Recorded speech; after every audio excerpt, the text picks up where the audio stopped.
Arratsalde on danori. Buenas tardes a todas y a todos. Ohore bada zuekin egotea gaur liburu honen aurkezpen ekitaldian. Liburu hau beste gauza askoren artean batez ere gonbite bat da Abadinoko historiaren funtsezko zati bat hobeto ezagutzeko. Hablar de 1936 es hablar de la guerra civil, pero también es hablar de personas, de sus vidas, de sus silencios y de las heridas que aún permanecen en nuestra sociedad. Este libro que hoy presentamos no es únicamente un ejercicio de reconstrucción histórica, es sobre todo un acto de memoria. Eta memoria ez gauza estatiko bat, ezta itxia ere ez. Tresna behizi bat da, aukera ematen diguna ulertzeko nor garen eta nondik gatozen. 2 urteko lanaren ostean, Gerediaga elkarteak liburu hau prestatu eta argitaratu dau. Eta bere bitartez, eskaini deusku modu bat hurbiltzeko hainbat gertakizun eta historiotara. Luzaroan egon direnak izkutatuta esparru pribatuan, isilduan familien oroimenean, edo erdi galduak ahanztura behartuan. Historio mingarriak dira, galera, sufrimendu, urradura eta hondamendi istorioak, baina baita ere duintasun eta resistentzia historiak. En este sentido, el libro se sitúa en el corazón de lo que hoy entendemos como memoria histórica, el esfuerzo colectivo por recuperar voces que durante décadas no pudieron ser escuchadas. Demos voz a los que fueron silenciados como acto de justicia y dignidad, porque no puede haber una democracia plena si una parte de su historia sigue enterrada, en muchos casos también de forma literal en cunetas. Liburu honen onura eta bertute handienetako bat da historia humanizatzeko daukan gaitasuna. Data, zifra edo gertaeretatik haratago, pertsona zehatzak aurkituko ditugu bere horrietan. Izenak, aurpegiak, herritar normalen bizitzak, violentzia eta errepresioaren indarrez betiko hautsi, zauritu eta hondatu ziren bizitzak. Eta hain zuzen ere, giza dimentsio horretan hartzen du liburu honek bere indar eta balio sakonena. También es importante destacar que este tipo de trabajos no buscan reabrir heridas, porque esas heridas nunca se cerraron del todo. Lo que queremos es conocerlas y comprenderlas, porque solo desde el conocimiento y el reconocimiento podemos construir una convivencia más justa y más consciente. Baten batek esango da behar bada hobe dala gauza zaharrak hastea eta lasaiago bizitzea, baina pentsakera horrek badauka kostu bat. Erratuak errepikatu daitekez eta injustiziak betikotu. Auschwitzeko konzentrazio esparru naziaren fatxadan esaldi hau dago idatzita. Bere historia ezagutzen ez duen herri bat kondenatuta dago errepikatzera. Gogoratzea beti da erresistentzia ekintza bat. Olvidar puede parecer más cómodo, pero tiene un coste, el de repetir errores o el de perpetuar injusticias. Tal y como se puede leer en la fachada del campo de concentración nazi de Auschwitz, un pueblo que no conoce su historia está condenado a repetirla. Recordar es siempre un acto de resistencia. Liburu honek, beraz, ez dio begiratzen iraganari bakarrik. Orainean interpelatzen gaitu. Galdetzen deusku zer egiten dugun gaur egun ondare horregaz. Zelan transmititzen deutzegun oroimen hori belaunaldi berriei. Eta zer leku daukan memoria gure bizitza demokratikoan. En un tiempo en el que la inmediatez parece imponerse sobre la reflexión, obras como esta nos obligan a detenernos, a escuchar y a pensar. Y eso en sí mismo ya es un acto profundamente valioso. Baina bada beste gauza bat ere, eta garrantzitsua da argi eta garbi esatea. Gaurko munduari begiratzen dutzugunean, ikusten dugu historia ez dela gauza itxi eta bukatu bat. Ukrainako gerra, Gazako genozidioa, Kubako blokeo basatia, Irango bombardaketa odoltsua eta antzeko gatazkek gogorarazten dauzkue gizarte zibilaren zapalketa, suntxiketa eta sufrimendua ez direla iraganeko kontuak. Oraindik ere gertatzen dira, geure begien aurrean. Horregatik, hain da importantie memoria. Eskertu gure euskio, Gerediaga elkarteari bere konpromisoa, zorroztasuna eta ausardia. Oraindik hain konplejua eta kasu askotan hain mingarria da, gai bati egiteko izan daben borondateagatik. Agradecer también a los investigadores que han hecho posible esta publicación, a Mila y a Luis por su prólogo, a quienes han participado con su testimonio y, por supuesto, a todas las personas que hoy estáis aquí con nosotras. Eskerrik asko. Eskerrik asko Monika eta ondo etorri gaurko liburu aurkezpen honetara aurreratu zaren guztioi. Nik Gerediaga elkartearen izenean berba batzuk esango ditut, lehenengo eta bain eskerrik asko udalari proiektu honetan hasieratik sinistu duelako eta utzi digulako lan egiten askatasun osoz eta behar izan dugunean laguntza guztia emanez. Prozesu luzeak izaten dira eta urte behar izan dira ikerketaz izanetik liburua argitaratu den arte lan guztiak egiteko. Gerediaga elkartearentzat ez da berria memoria historikoaren inguruko lan bat argitaratzea. Lan asko egin ditu Gerediaga elkarteak historian bere ibilbidean zehar memoria historikoaren inguruan emaitza ezberdinekin, batzutan liburuak izan dira, liburuen publikazioak, beste batzutan artikuloen publikazioak, beste batzutan ikerlanak.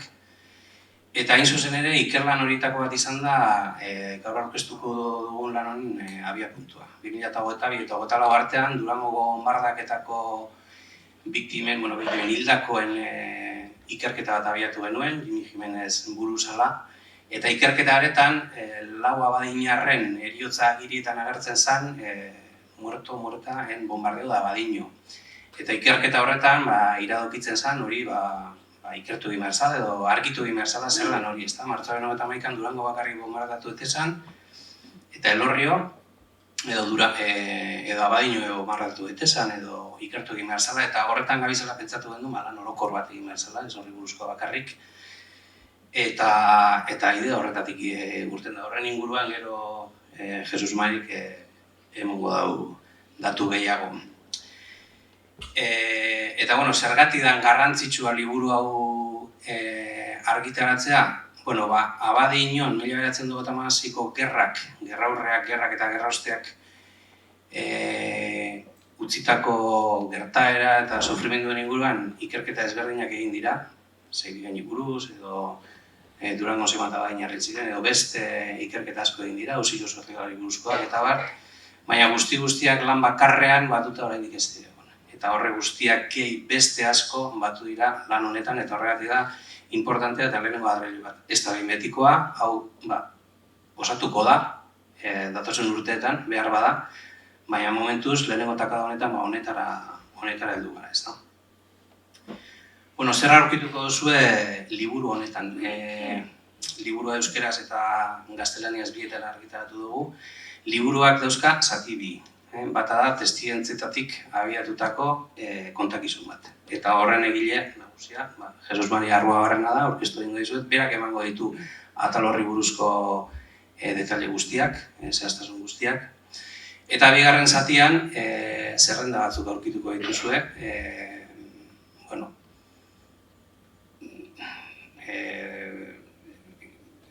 1926ko gerrak Abadiñar guzti eragin ziren, baina batzuk implikazioa handiagoa izan zuten gerran, dana holakoagatik bizitza galdu zutelako, edo kartzelaratuak izan zirelako, edo lan egitera behartuak eta bar, eta implikazio gehiago izan zuten horien zerrenda bat jaso dugu, eta horretan buru Jimi Jimenez zibilida eta berak emango dizue horren berri. Esan dut kontakizunetatik edo testigentzetatik abiatutako liburu bat dela, ahalegindu gara, hori Jesus Marik ere hobeto azalduko du, baina eta fidelen jasotzen testigantzak eta errespetatzen eman diren testigantza guztiak. Ezagutu dugun edo jakin dugun guztia dago liburuan, ez dugu ezer aparte utzi, horre gardentasun osoz eta errespetu osoz ahalegindu gara lan hori egiten, naiz eta jakin, objetibotasuna zaila dela ikerlan guztietan, ezta. Eta guztio egin dugu premisa batetik beti ere, eta argi izan behar da, eta da, 1956ko uztailean altzamendu militar bat, fasista bat egon zela, eta horren kontra, hasiera baten errepublikaren alde, eta gero euskal instituzioen alde borrokatzera, milaka Gudari eta Melizano irten zirela, eta gerra horrek, benetan min handia eragin zuela, eta utzi zuela herrian, eta min guzti horiek jasota daude, liburu irakurtzen baduzue, frogatuko duzuen moduan. Hori oso ondo jasotzen da hitzaurrean egiten Mila Salterain eta Luis Garrizbeitia ibili dira, zorroztasunez. Luis Garrizbeitia gainera liburuko edizio lanak egin ditu, bere luma zorrotz horrekin. Eta hitzaurre eta gaztelaniara eta beste zatea euskarara ere itzulpen bikainak. Eta hitzaurre horretan aipatzen dira, adibidez, indar erreakzionarioen estatu kolpea, gerraren aldeen arteko desorekak, Abadiñarren sufrimentu eta gerraren triskantza aipatzen dira, Euskal Herriaren subirautza eza ere aipatzen da, zapalkuntza, humiliazioa, derrota horreganak aipatzen dira, baina baita ere aipatzen dira erresistentzia, adorea, duintasuna eta abar. Enaiz luzatuko, amaitzeko eta egilei hitzaban aurretik bakar-bakarrik aipatu nahiko nuke izen bat Jose Maria Angulo Arroita Jauregi. Jose Maria 1937ko abuztuaren 5ean fusilatu zuten Derioko hilerrian, tribunal frankistek epaituta, Abadiñoko defensa komiteko buru zela leporatuta. Gaur bere semea, Joseba, gurekin daukagu, eta eskerrak eman nahi dizkiet Angulotarrei, eta zelan ez, liburu honetarako testigantzak eman dituzuen, edo eman dituztenen ondorengoei, ze gehienok hemen zaudete. Eratu bete duzu eta eskerrik asko guzti etortzearren. Eta, testigantza horiek webunean ikusgai jarri ditugu, gero amaieran azalduko dizugu nun ikusi gaitezken testigantza guzti horiek, baina momentuz, lagin txiki bat jarri dugu eta bideotxo bat egin utziko zaituztegu eta euri utziko dugu. Eskerrik asko. Errepikatu ingunaz, oso labur esankot, eskerrik asko udalari, jegoen esforzo batik, Gerediagari, eta, onatorri zeien guzti jo. Interesadeko zuen seinale, ez da. Eskerrik asko batez be, zuen testigantza emon duzuen guzti jo. Zuek etxik izango espalitz, liburu honetako informazio guztia ilunpien geratuko esan.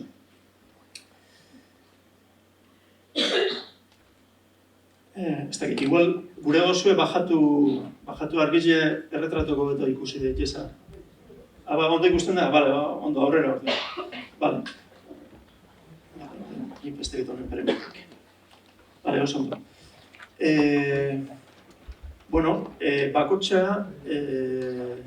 Bakotxak bere anekdota gogoen gordeko aben, eta akabo, inok ezaben jakingo zer gertatu zen errezen. Lan hau, zuen eskuzabaltasunai esker egin da. Zuen ekarpenarekin historiaren sasoi ilun bat argitu duzuen. Banaka baten buruen bakarrik existitzen zen munduen, edo zeinen esku ipini duzuen. Beraz, barri dobe, eskerrik asko. Argazki hau oso importantia da. Hau da, lehenago hil batalioi, Abañoko mutilez osatutako batalioi bat. Bertan agiri die, gerran ibilitako hainbat abadiñar. Urientarrak, esate baterako hor eskerretara behien deuna, makurtute duena, hori Satur Urienta, bere goikaldien deuna beste anaia bat, Urien, hori bai, hor agertzen die bikandi anaiak, 14 familiakoek, eta beste hainbat.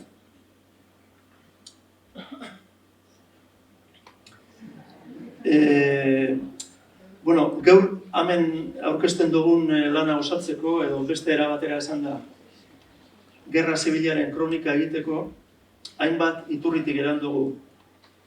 Informazio iturri garrantzitsuena lekukoen testigantzak izango dira. Onartu behar dugu, proiektu hau aurrera ateratako aukeria izan genuen berandutxo zala. Berandutxo zan, gerra ezagutu agien abadiñar asko, gehienak hil dago ezelako ordureko.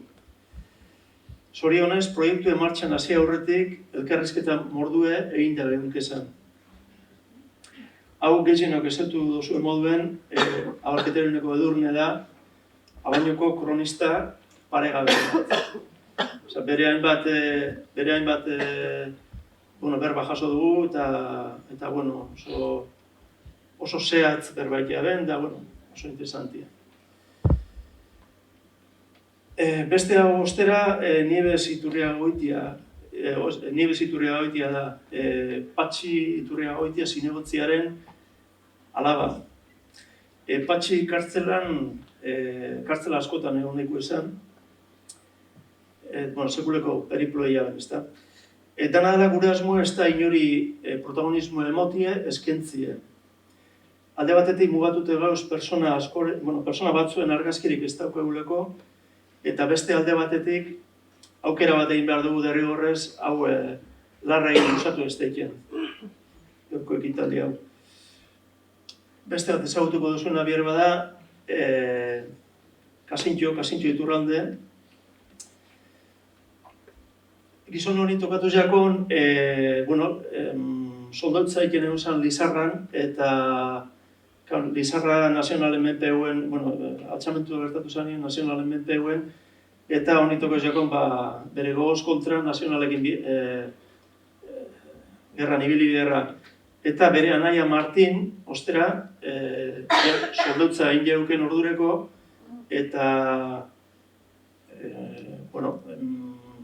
gudarizekin egin gerra.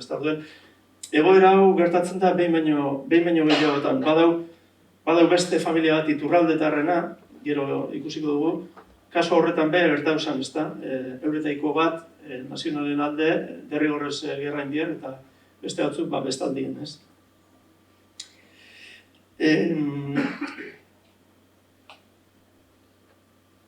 Beste bat ezagutuko duzuena, Anastasio Alcarazo, hau elkarrezketa batu genuen. Honen kasuen etzan txakolako tragedia itzeli bestekik esan kartzelan egon, esan trabajadoretan egon, eta baina, familia sufrido aben, gerra eta informazio interesgarri asko Moskun. Honen ostien Satur dator, lehen aurkeztu duan gizona, Satur Urien, hau hainbat kartzelatan ibilitakoa, egondakoa. Mende honen bigarren hamarkadan egin duzen grabazioek be oso mamitzuek diela uste dugu. Kasu gehienetan irizpidea izan da, gerran pisuzko esperientzia bizi izabari ezenen zenidiak elkarrezketatzea.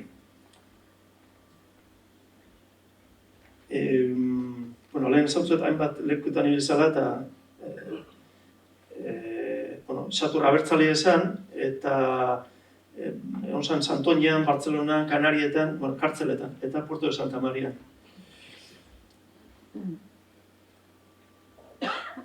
Hau, hemendiko zuen gizona, makilarekin agertzen dena, eskumakaldien, Sotero da, Sotero badaia, Abaiñoko alkate nazionalisti izeneikuen, eta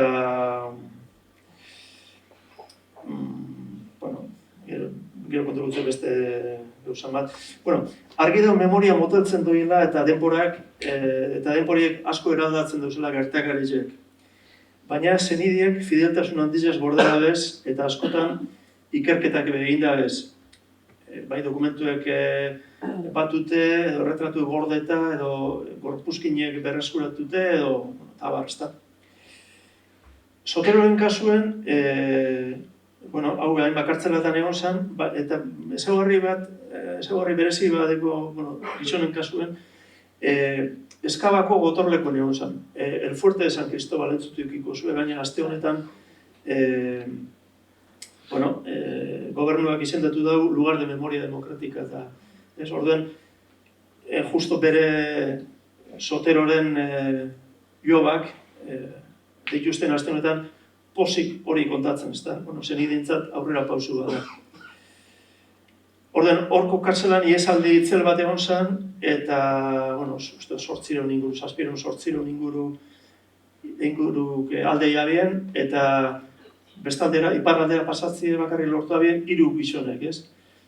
hainbat hilabi esan, eta Soteron kasuen harrapo hilabian, eta harrapote gero, barrio beste epaiketa bat eitzien, eta 17 urteko zigorra ipinitzien, ez? Orduan, nahiko kalbarizio gogorra, ez da.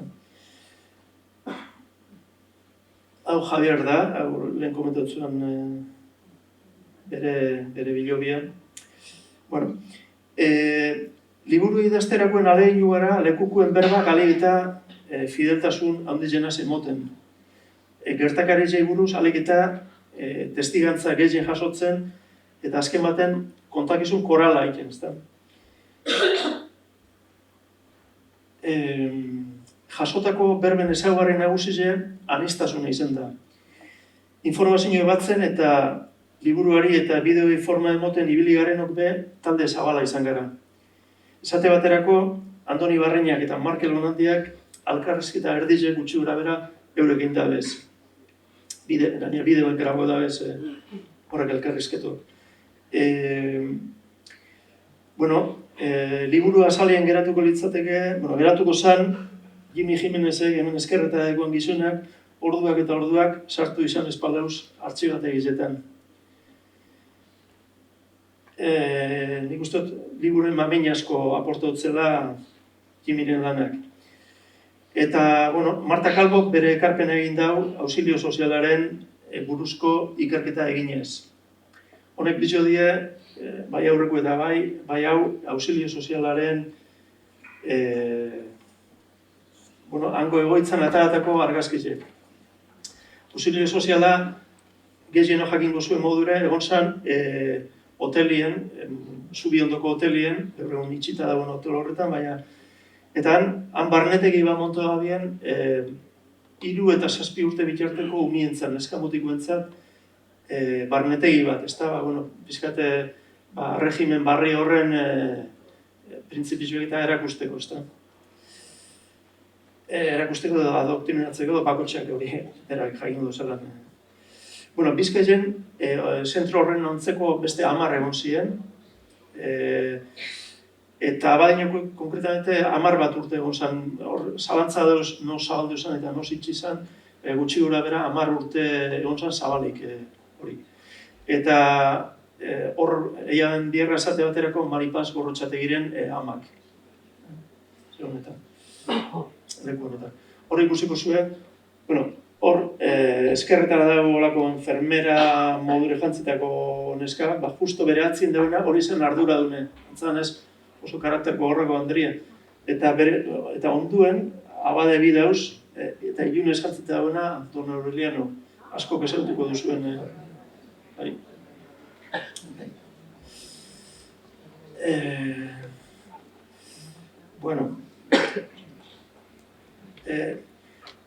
Eskertzeko da baita be, testu erredaktau eta gero iritzilek emon eta zuzenketak egin da biezan persona anonimo askoren lana be. Aipatu gureko nauke batez be Luis Berresbeitiaren eta Mila Salterarinen lana. Abainok oso herritar gutxi duk esan gerra sasoien.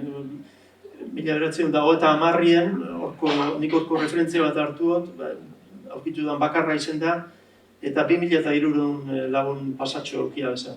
Oso ritxikiz ez da. Eta herritxe bombardeo abenien be, ezabien unka persona, ez da. Bai Durangon edo Txandizon gertatu zen antzera. Horrek datu bizo kontuen hartute, pentseu lehike hemen ez, herri honetan ezala ezer gertatu, ez da. Baina hori ez da egile. Irakurlien laster konturetuko da, abainarrek gerrako gauza basati guztitzek edo gehienak sufrido abiezela. Gentia fosilio abien, karzelara sartu, derrigorrez bierra erein, zigortu eta abar. Argazki honetan agertzen den gizona, da lehen behinetek aipatu dena Jose Maria Angulo, Josebaren semia. Esan dugu, hori da, bai, isen daitela hori esaten duen okerrik endizena. Orden, gizona hau zen, Komite de Defensako kidea eta gerora presidente, arduradun jabiena, eta, komite horren eginkizun esan, momentu horretan, dan hauen, sekuleko kakanazti esan, eta, sanolako erakundantzeko bat, pizkat gauza baretzeko, ezta? Eta horri esker, bizitza batzuk salbatu egin ziela, ezta? Hau niretzat ez ezaguna zen, gero familia Bilbola bizitzera joan zalako, eta Salterainen kasuen ez bezala, honek ez da euki oroitarri bat Salterain familiak eukin da moduen, ezta. Hau da Salterain familia, horteko zuen nagusile Julian Salterain da, alkate izendakoa, alkate frankista izan dakoa, eta gero goitxideko zuen bigarren mutil hori da Hipolito Salterain, eta hori be, gerra sasoien hilei abien. Hor, berzino bat baino gehiago da, nahiko gauza hilune da. Liburuan gauza batzuk ez dugu lortu argitzerik, gauza gehienak, gauza asko liburuzko datuek eta badeko guz, baina beste gauza batzuk argitu barik geratu di, ezta. Kaso honetan esate baterako, bi berzino dauz, ezta. Bata da, gogoendeket abarketereneko edurnek esan da, sasoi horretan abadaino negozala Batallón de Dragones izeneko bat, soldado hernaniarrez osatutakoen, eta, horrek ete zien, edurnek hori be prudentzia hondiz esatea ben, eta askotan beste batzuk be, ni eukien deket, berape gauzak prudentzia hondiz esan dauz, ezta, niaz berbetan egon dienin, ezta. Orduen hori nik usteot virtude badala, ez dakizena baintze, ziurtasunez ez dakizena matizeti, ez da. Orduen, hori da berzinoetaiko bat, eta beste berzino bat da Teodoro Iturriza, Totiño gatxizen eukien mendiolar batek, zer ikusi zeukia, bera hilketa horretan. Bera esala hiltzaile izen, baina antzadanez, atxibatazue bera jota edo haulako zeo zer. Eta gero Totiño bera, azken oso txarra eukia ben, antzadanez narra zerua bien mañareireino eta mañarein hilea bien. Kaso horretan lortu dugu familiarekin berbaite eta familiak hori dino. Tira, beste batzuk begira. Hau da, bigarren hau, eskerretik azite, bigarrena, Carmelo Larrauri da, gerora abainoko alkati izen zana, danok zertuko duzu, hau ekartzela askotan egon zan, eta gero, bierratopetako arazo gogorrak eukia bezan, ez dutzien izten, eta Larrauritarren esate baterako, hemen bagabiz izen batzuk eta aipatzen, eta familia batzuk oso markaute ondie gerra itxik, ezta? Lehen esate baterako, Anastasio Arkadazon kasue, ez da hori, ezta? Beste familia batzutan oso markaute onda, gerriek txipristen joen duzulako, familiako kide bat peño gehiago, edo sekuleko gauza gertau diela, ezta? Eta hori da Larrauritarren kasue. Hori, hau komentatzen duena. Larrauritarren moduen, egon die Urientarrak, lehen esan dudana, Munitxatarrak bebai, Iturraldetarrak, Zuberotarrak bebai, ez matezeneko Zuberotarrak, eta bar. Bueno, aurrera. Hau da, Lucio Usabelen hor zutonik, ezkerretik hasik lehenengo duena, holako txapel bataz, hori Lucio Usabel da. Hau kartzela baten baino behioten egon zan, Bigon, Astorgan, eta Eskaban be egon zan. Hau egon zan, Sotero ez batera. Eta, Lucio be, aguazile izan zan, baina, karo, gerra hostien, udaletxiek eta garbitzu ziren zeo zelan esatearen, honetano kanporako zien. Eta Lucio be, bier bari geratu zen. Antonino Iturralde, txirri, honek bere familiaren barri zehatzen eusku, eta betu hemen agertzen die, hau da berak emoniko retrato bat, erdiko hori, buruzoilea, hori da Luis Iturralde, bere osaba, Ameriketara joen dagoen, eta Ameriketan relazio neusan hango Partido Komunistarekin eta bat, eta Espainian gerra sortu zanien, etorri zan, Brigada Internazionalakin etorri zan, burrukan eta hainbat frentetan ibili zan. Etxe bereko izen arren, etxe bereko eta ama bardinen zeni izen arren, hau da Antonino, lehenko Antonino gaztien aike, eta honitoko jakon, Naparroan narrapo gaben soldautza aiken, eta orduen toko jakon nazionalaekin gerran ibilki. Berak esaten dau, zorizionez tiro bat hartu abela, eta paradogia da, hainkan tiro bat emozti eta posik nago, posik eguen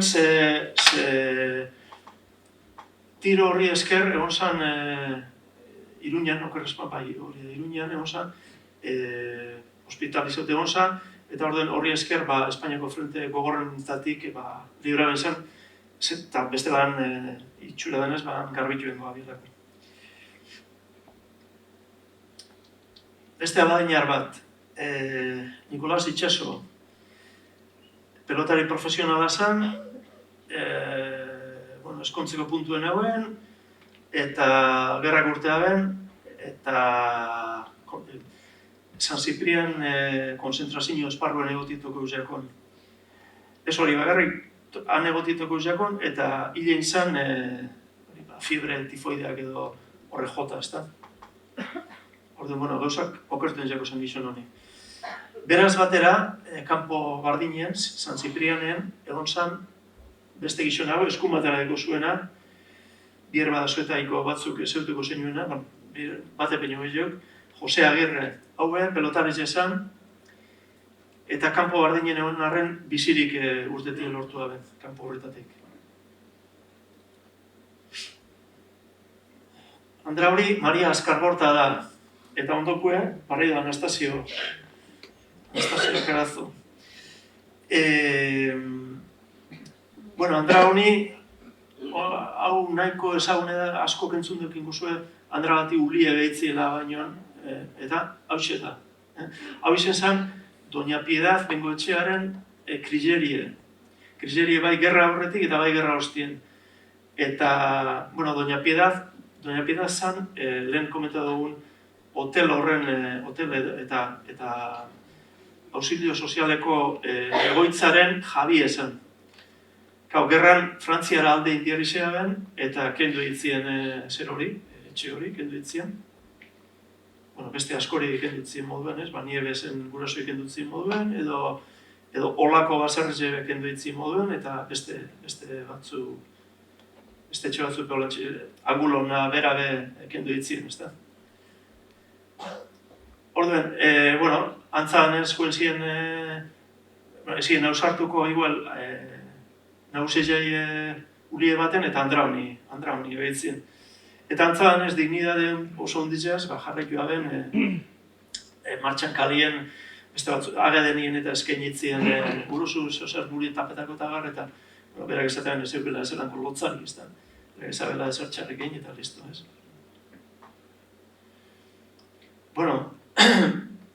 Hau maixua da, maixuek eta depuro behiabe esan, debekatu ditzien eskolak eta emotien, hainbat, bat ezben maistrak ziren danak. Hauseken dute usteot, beste guztien maistrak ziela. Hau da, Federico Iturriatxegarria, honek eskolak emonte zituen, abainoan, Txanporta plaza guztio deitzen dela, ez da zeren, bai, izena. Gaur egun kulturetxi dagoen Txanporta horretan. Han emote zituen eskolak, eta fama oso honeko irakasli esan, antzan ez. Baina, behin inspektore dagoen izan, eta esatzen, ja, kitxo, zu gehiago ez duzu eskola egin mongo. Eta akabo, ez? Don Federico, hau Inez Munitxea. Andra hau euskaltzali esan, abertzali esan, gerra horretik mitin batzuk eta emoten ibilikue, idatzi bekian euskeraz, eukari batzuetan, eta maistra ibili izan, bai inguru honetan, bai Arratizaldeko Zeanuriko auzo baten bai, eta bueno, hain balekuten.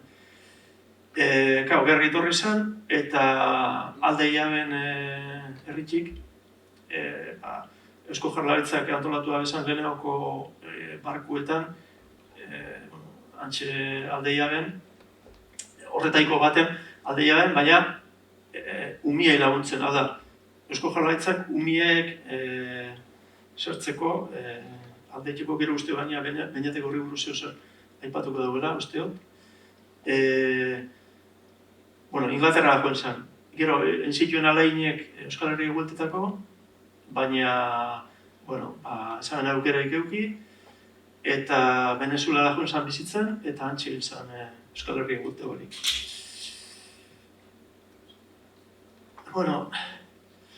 Uniformiai erreparaten butzezue, kontuetuko zeie, horrek soldadu alemaniarrak nazizek diela, ezta? Eta mendizen silueti behitzen butzezue, argi eta garbi bere iztuko zuez, albietz txiki, udalaitz. Hemen egin zen nazizepe. Ena luzetuko gehiago, ze usteot, igual, lar luzetxo noiela. Kaltetuek ezien izen laukatu. Orduko berriek katastrofe bat izen zen, gerra guztien antzera, eta gerra guztien kalbarizio luzi izen zen.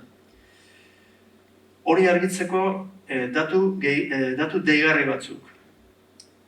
Abaino, 14 bider bombardeatu abien. Kopuru handize da, inoz entzun dugu el bombardeo de Abadiño, ezta? Bat salakuen eta bar. Baina, hainbat bider bombardea, 14 bider zehatz esan da. Kopuru hori hain handize da, ze Urkiola 5 egunetan bombardeo gabien. Eta Zaibibe 4 egunetan bombardeo gabien. Orduan, horregon zan nazte bat, labor kontokotori, baina Beñatepelen aietu dau zeo zer. Horregon zan nazte bat, eta da, 4 personen kasuen, agertzen zala, agiritzetan agertzen zala, muerto en el bombardeo de Abadiño. Horrek izan ziren, Teodora Arietara una beina, horri baino lehena, erretatu batzuk ikusiko Urkiola ingurukuek eta Zaibi ingurukuek. Danak ezilik egon dut. Horrek ikustu ez babesak, hau Zaibi da, atzeko hori Anboto. Hone diez, bertan azkenengo arantza egin jauzen induzketetan eta topeiko oinetako batzuk eta azor batzun Gero urtero ekin da omenaldi bat hor alintzien budarizek entzutetzu da zera Bediega komandanti zala uste dut horre espanau. Baina Abadiñarra pelzien horre, nik memorizan nabil, buruz nabil, baina bi etortez jatez burure, bata Boni eguren, Gazteluarra, eta bestea Munitxa ez gogoratzen oin izena zelan da, baina lehen ikusi dugun Ineze horren nebien. Betu, hau ez da irudi kurioso bat, hau Matizeneko zubile da. Matizenen 2 zubi apurtu abie zen. Ez dakigu bomba ekin izango zen, segurutik ez, baina ez dakik kainoi kadaz, eta gaina ez dakigu nok apurtu abie zen bez. Hau da Biblioteka Nazionalien topeiko argazki bat, eta ikusten da barriztatzen da bizela zubi hori.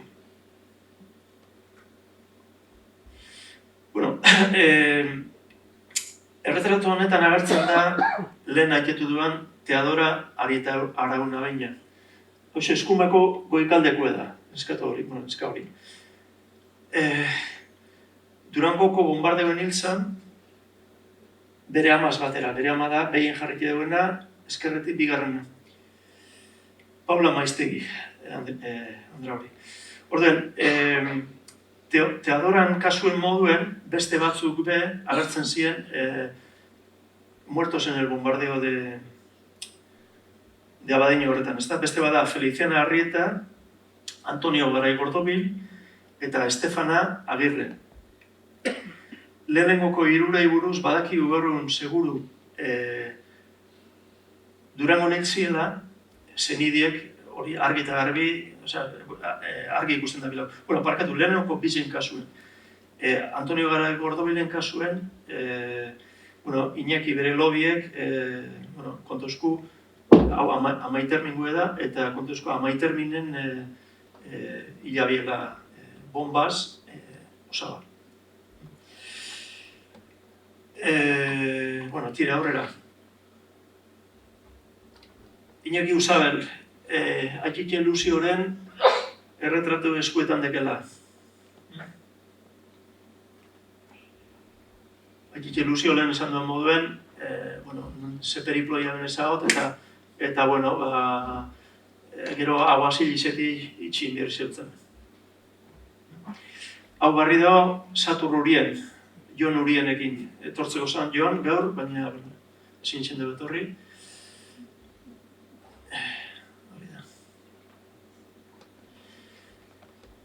Hau, betaurreko dunen eskerretara duen gizuna, Hermenegildo Zubero.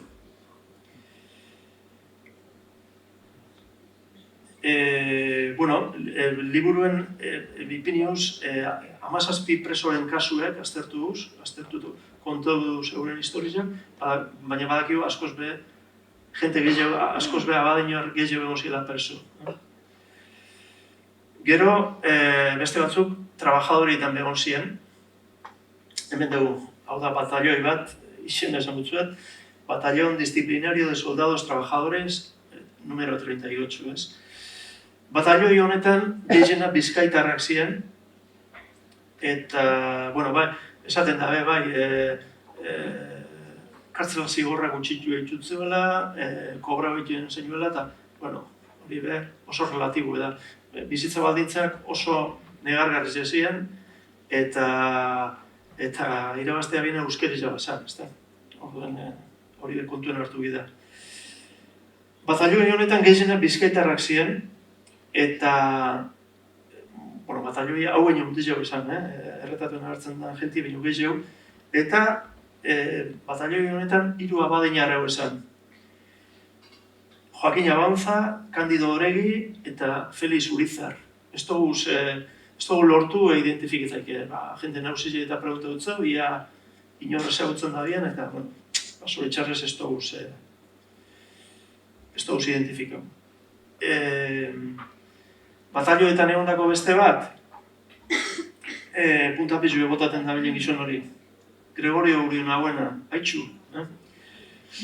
Hau be, Durangoko bombardeo beharrakoa ben, eta txiripaz libre usan. Eta gero, Palentzia inguruen eta trabajadorietan egon zen. Eta, kontatzen dugu, niri kasoin barik irakurri zio liburu eta zinezti osue. Berak eurek zehatz kontetan da, pasadizio harinek, benetan zer gertatu zen, ezta? Eta hori, bizitza baldintza oso gogorrak. Beste batzuk, ezin egon, igual trabajadietan ezin igliko, baina zigortu iabe izan. 2 kaso ipiniko ituaz, erretratu dugu zelako, ez? Hau, Emilio Basterretxea da. Abaiñoko sekretario izeneikoa gerra hasi arte. Eta gerra hasi zenein, karo, kendu jabien. Hau, zelaietako ezeien ontzat, Joakinen aite izan.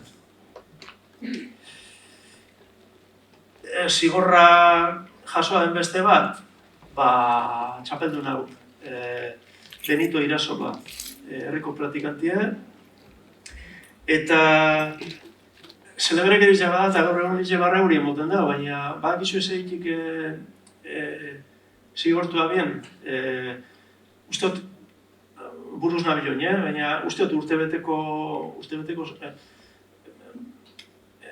galasoitzien veterinario izetia, praktikanti izetia urtebetien, abainon oso kotxe egitzi egu esan, beri eta beste bat usteot, egon ziela sasoi horretan.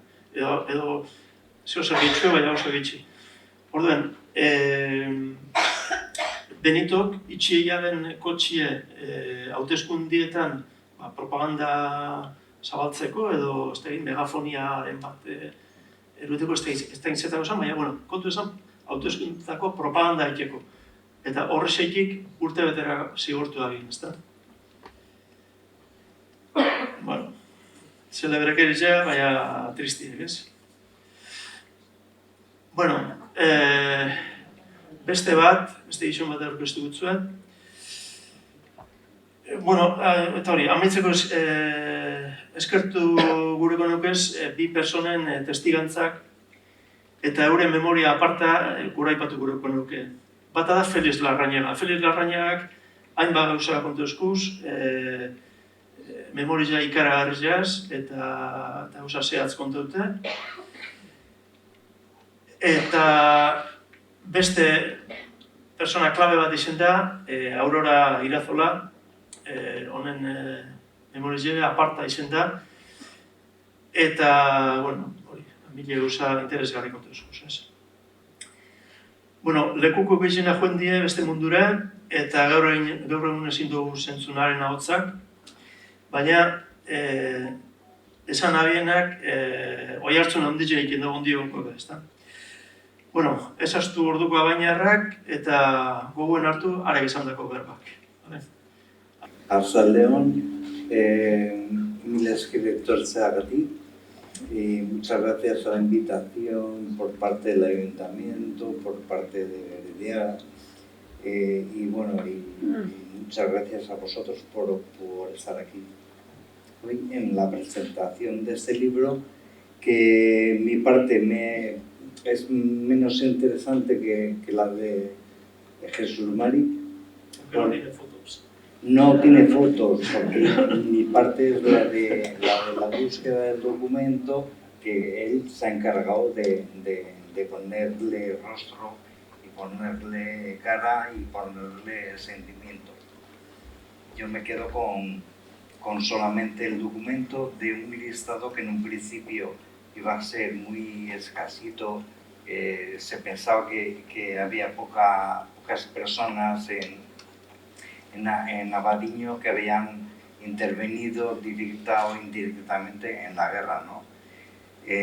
Cosa que luego, a partir de la búsqueda de documentación, hemos estado estudiando el caso de más de 330 personas, que luego se ha ido filtrando esa lista y al final nos hemos quedado en un grupo de 294 personas, que hay que recordar que son 294 nombres en abierto, o sea que no se puede dar por finalizado el estudio, que se irán incorporando seguramente con el paso del tiempo más y más nombres. Pero de partida, esta lista provisional se inicia con 294 personas, que son las que han dejado algún tipo de rastro documental. Estas son imágenes de lo que sería la zona de Abadiño, esta concretamente de Urquiola, que también es una fotografía extraída del trabajo de Jesús Mari, y donde vemos la parte trasera del santuario y enfrente el monte Seibi.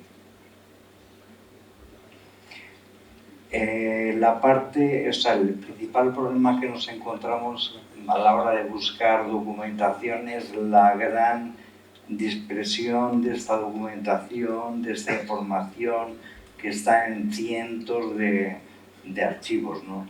Y normalmente, o sea, empezando por la gran diversidad de archivos que hay en cuanto a archivos públicos se refiere, archivos del gobierno, del Estado español, empezando pues el Ministerio de Justicia, Ministerio de Defensa, Ministerio del Interior, Cultura.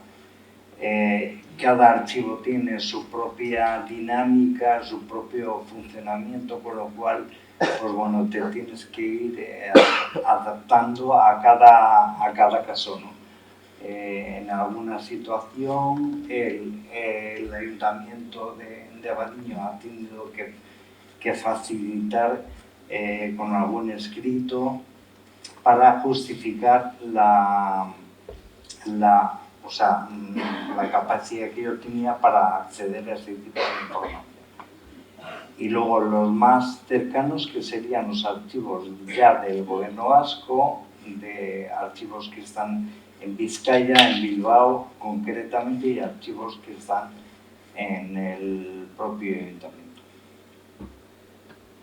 Estos serían aquellos centros que tienen un uso público.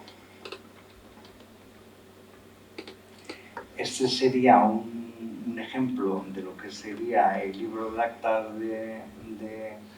del Ayuntamiento de Abadiño, que se acaba en marzo. Este libro termina en marzo del año 31 y en las siguientes inscripciones del 30 de abril del 37, ya cuando han entrado el ejército franquista ha tomado el pueblo, y la primera sesión del 1 de mayo.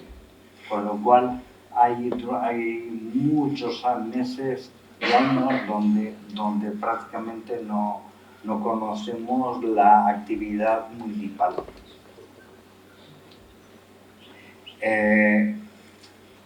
Yendo a la información, pues partimos de censos. Además de la documentación municipal, que sería lo más cercano, lo que tenemos a mano para consultar, pero luego también en los archivos como este de la Diputación, donde se pueden consultar los censos electorales de la provincia de Vizcaya para el año 34. Entonces ya son años muy cercanos a la guerra civil, y por lo tanto aquí nos vamos a encontrar ya con la primera información de personas de Abadiño. Y luego, bueno, lo que hemos ido hablando, bueno, que Jesús María está hablando del tema del bombardeo de Durango. Este sería el libro de ingresos, del Hospital de Basurto, donde se recoge que el día 31 pues ingresó esta persona con heridas de metralla, con lo cual pues, bueno, es bastante compatible con los casos de heridos y muertos en el bombardeo.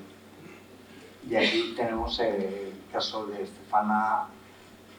Aquí pone Estefana, en otros documentos Estefanía, depende mucho del documento. Y aquí fue la primera vez que vimos expresamente el bombardeo de Abadiño, ¿no?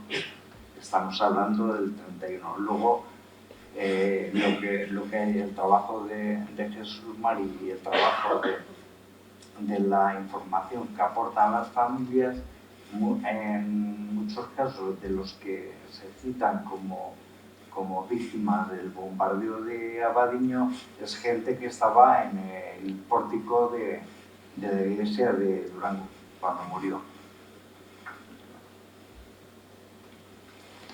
Luego en el Archivo Histórico de Euskadi, también en Bilbao, ya nos encontramos también con referencias a gudaris, alzamientos, batallones.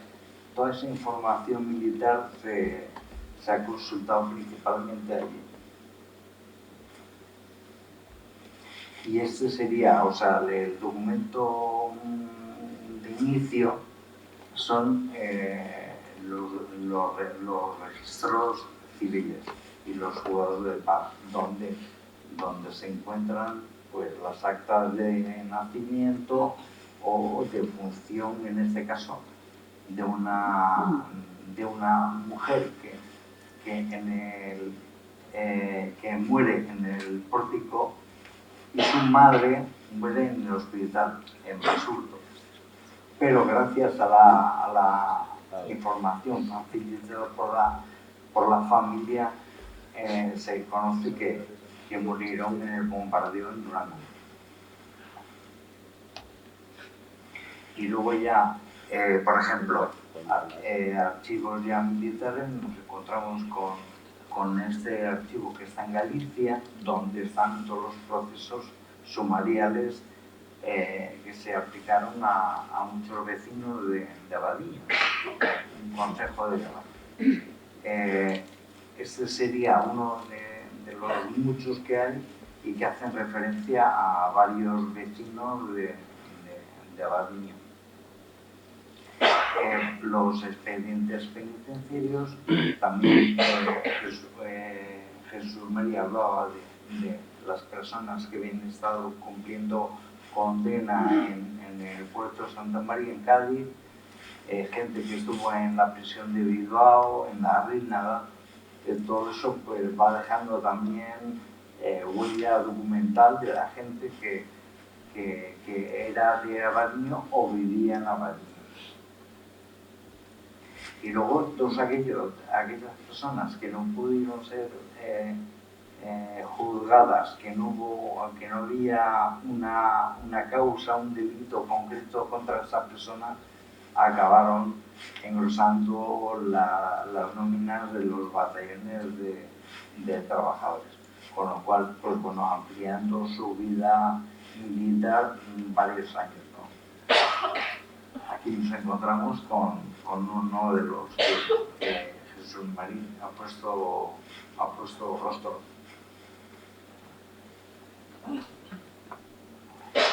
Este sería el caso también en un archivo que está en Alcalá de Henares, donde están todas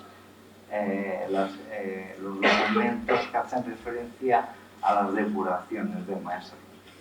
Este sería el de Igneser, donde ella, a partir de una serie de testimonios por parte del alcalde, del párroco, hacen que una persona continúe en su trabajo de enseñanza o sea apartado de ese trabajo. Este sería un ejemplo de la documentación que se puede consultar en el archivo de Salamanca. Hoy es Centro Documental de la Memoria Histórica.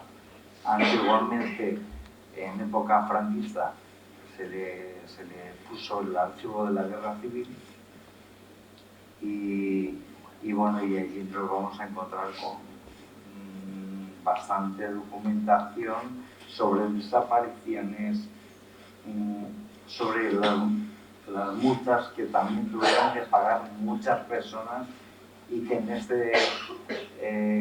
que fueron juzgadas por un tribunal llamado Tribunal de Responsabilidades Políticas, que estaba en Bilbao y que se encargaba de poner principalmente sanciones económicas a las familias que ya tenían un cierto, que estaban muy próximas al mundo separatista, al mundo rojo, etc. En este caso sería Mauricio Zubero, que yo, por error mío, esta persona que os comentaba que este juicio de responsabilidades políticas yo lo confundí porque le puse un número que era idéntico al del juicio, al sumario de guerra. Con lo cual, pues bueno, ese tubero en un principio ya se ha corregido, lo que por eso os decía que el listado no es definitivo, sino que es provisional y está sujeto a continuas modificaciones, añadidos, que haga falta. Y junto a los de titularidad pública nos encontramos con archivos que son privados, que son particulares, como son los registros que lleva la Iglesia y que ahora mismo tienen su sede para consultar esos libros en el archivo eclesiástico en Derio. Luego hay también otro en Donosti, que es el archivo diocesano, y luego hay otro archivo diocesano en Gasteiz. Más luego los archivos y fotografías que puedan aportar las familias y luego también artículos de prensa, hemeroteca y tal. Todo eso ya estaría en el ámbito privado, que no es menos importante. Ese sería un ejemplo de lo que se puede conseguir, porque es que hay que recordar que la Iglesia tiene unos plazos en los que un documento se convierte en patrimonio, en un documento abierto, y tienen que pasar 100 años. O sea, todo lo que hay de 1899 para atrás, en 1900 para atrás, es consultable desde un ordenador en casa. Para ver el libro físicamente hay que ir a Derio. Y allí pues nos vamos a encontrar los libros de nacimiento, de matrimonio y de fallecimiento. Ese sería un ejemplo, pues bueno, de cómo la prensa también va recogiendo la evolución de la guerra, y luego en época, una vez que ya han entrado las tropas franquistas, por ejemplo aquí o en Bilbao, la prensa va publicando los nombres de las personas que están siendo ejecutadas en Derio. Entonces, por eso os pongo arriba el resultado provisional, y son 294 las personas que hay hasta este momento recogidas.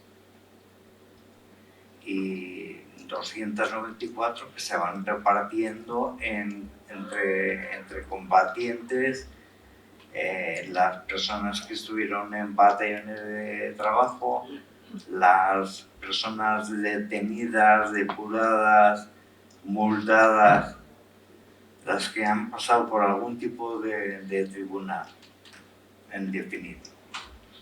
Y luego también ha habido una parte de las personas. Este es el más complicado porque depende de listados, si se conservan, no se conservan, si aparecen, no aparecen.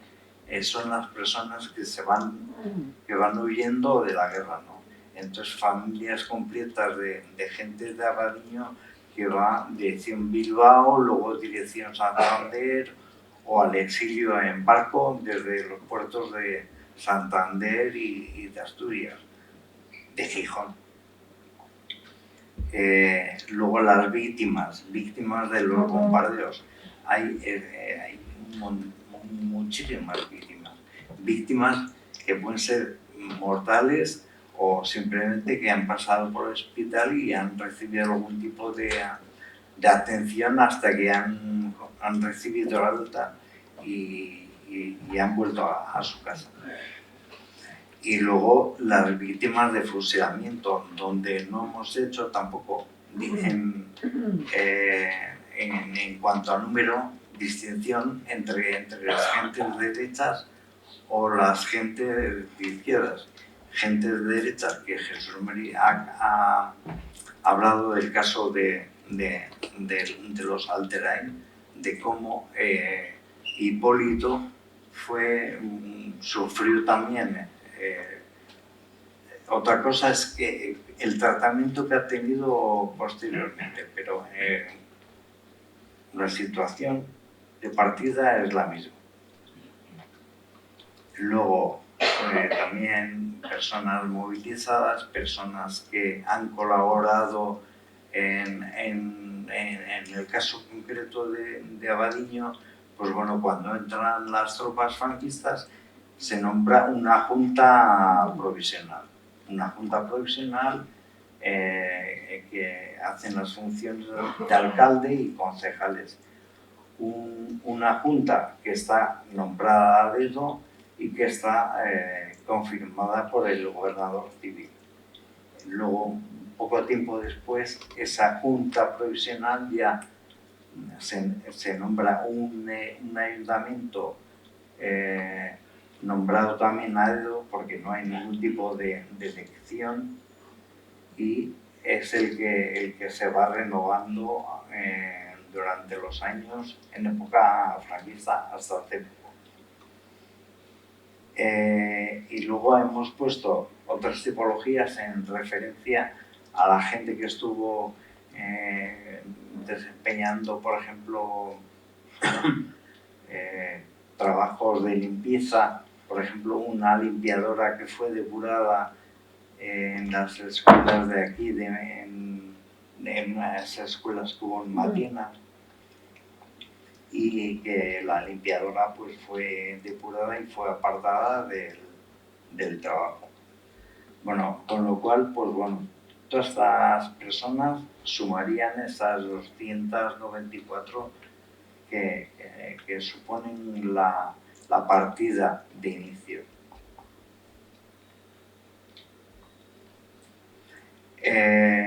La parte de esas 294 en el libro, como es muy extenso, la parte correspondiente a las microbiografías de cada una de las personas, se ha habilitado un QR en el propio libro que da acceso desde un ordenador o desde un móvil a la lista definitiva. Y bueno, y eso sería un poco pues la parte que me corresponde, la parte que completa. Eso gaur ez da gize pasetan den. Hau jartzen da ben artean harinari bakarrik liburu salmenta puntuek. Bueno, hor sarreran deko zuen salgai, liburuek, testigantzak emoten, ibilizarien, edo testigantzak emon da bizan, ondoren guek opari moden hartzeko behaukingo duzuen, zerrenda bat horrosatute dau. Abadiñon zelietako estankuen eta hemen trainan petitenien deko zuen salgai. Durangoko liburu den da, 3 liburu dendetan eta Etxebarrian liburu librarian, eta Elkarren webgunien, online erosteko aukeri badeko zuen. Eta amaitzeko beste kontutxo bat.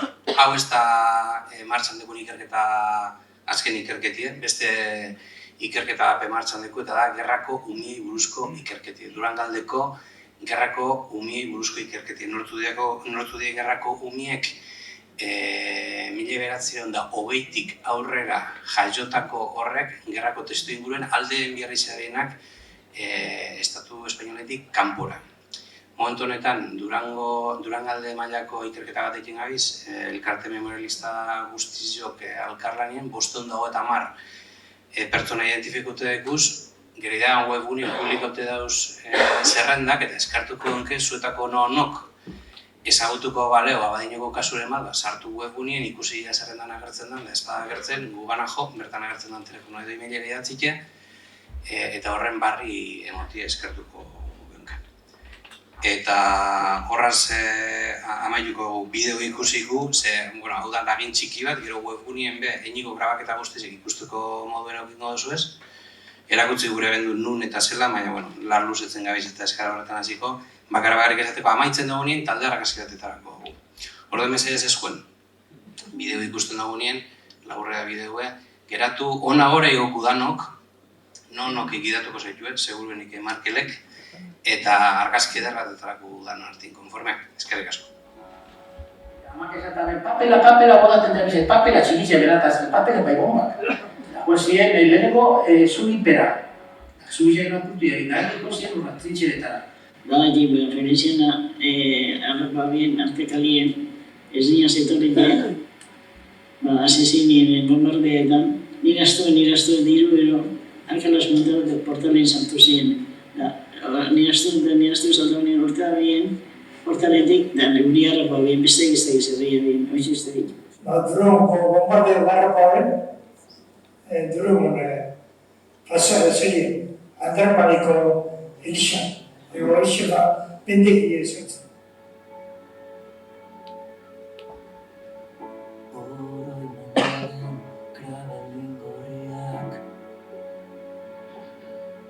Batalioen nagusinik, biltzizala jente gehiago. Bierraz dagoziaz, eta oso txarrako dute, zera gerra baino, frentin baino. Gure inatzek lur gainean. Beraz, azurien frankista sartu ziren movimentu hemen abadino da, detenidu izan izan, alkate da, sekretario eta bera.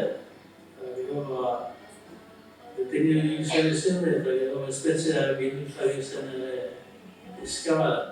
La condición de alcanzar tuberculosis gehienak tuberculosisaz, lehen esan dut horrega llegatik izan gazte cáncer del pulmón. Luego eta mala batez. Harek esan dut pulmau, ezera, nesan da horren ari zen, baina handik ekarri behin jada egitzu.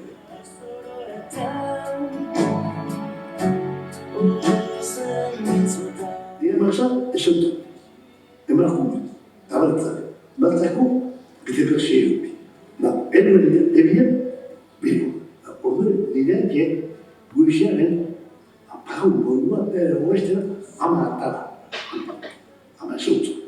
Niri hori txarra egituten ben, eben egon gonar, atara. Eta gero hasi zen hori buru eroketan Andrai. Zera hitzin hori, doña pide krierie, martxakusak, eta ari ebitzin hori ebitzin. Baina Andrak esataren, buru eger marmotu duguzunak, arro moten zila hori buru irakusten. Lotzatu inorrez aleiten, Nik amak beti izatuan, garrasazio baino garrostia asko gogorra izan zuen. Da, alde guzti izdatik. Askotan, eskola zen txuskue, zen mutatzuen zuen. Horako txusko txikitxia dut eskola, barba baltza, ekoruten az. Orduen, ogile.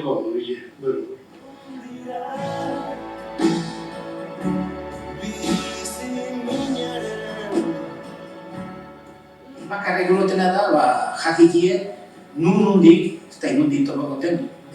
Nundik, argitasun bat, duen, aizu bakarrik ez dut. Nik ez dut ezkatzen izan zuen. Honek gozak ondo dauz ez. Ez aiztuteko, bakotzari bere leku emotia, eta atzekoek be jakin direla zer pasauzan. Eta bizi bidal horregaz.